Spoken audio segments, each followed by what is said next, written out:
খাগড়াছড়িতে পৌরসভা ও পার্বত্য চট্টগ্রাম উন্নয়ন বোর্ডের অপরিকল্পিত উন্নয়নে ভোগান্তিতে পড়েছেন স্থানীয়রা।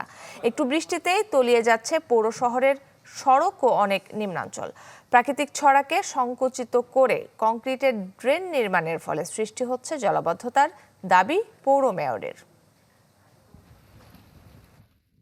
খাগড়াছড়ি শহরের পানখায়া পাড়ামুখী সড়ক। একটু বৃষ্টিতে ছড়ার পানি উপচে পৌরসভার নির্মিত ড্রেন দিয়ে ঢুকছে সড়ক ও বাসা বাড়িতে।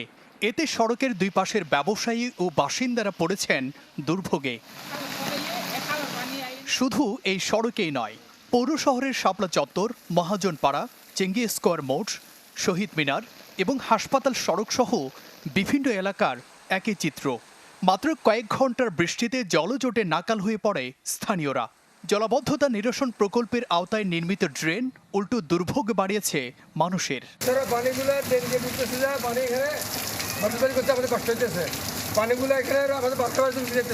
আমাদের এখন ব্যবসা প্রতিষ্ঠান ধ্বংস হয়ে যাচ্ছে, পানি ঢুকি এখন লক্ষ লক্ষ টাকার মাল নষ্ট হয়ে যাচ্ছে। এখন ড্রেনের উল্টা পানি আমাদের বুক করা লাগে, আর রাস্তার উপরে আটমান পানি, আমাদের গাড়িগুলো চালাতে খুব কষ্ট হয়ে যেতেছে এখন। শহরের ভেতরে থাকা প্রাকৃতিক ছড়াগুলোকে ড্রেনে পরিণত করছে পার্বত্য চট্টগ্রাম উন্নয়ন বোর্ড, যাতে আরও সংকুচিত হচ্ছে এসব ছড়া। তাই এটিকে অপরিকল্পিত উন্নয়ন বলছেন পৌর মেয়র। এছাড়া জলাবদ্ধতা নিরসনে নদী, খাল ও ছড়া দখলমুক্ত করার পাশাপাশি ড্রেজিংয়ে সংশ্লিষ্টদের হস্তক্ষেপ চান তিনি। এই যে 10 ফিটের মধ্যে সীমাবদ্ধ রাখা, এটা যে সবচাইতে বড় বোকামি। কি উদ্দেশ্যে এই আমাদের এই ছড়াটাকে এই যে সীমিত আকারে একটা ড্রেনের মধ্যে নিয়ে আসলো? এই কারণে এটা আমাদের জন্য, এই খাগড়াছড়ি পৌর শহরের পৌরবাসীদের জন্য একটা মরণপাত হয়ে দাঁড়াবে।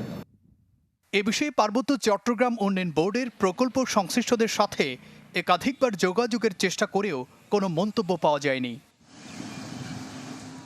Desk report, channel 24।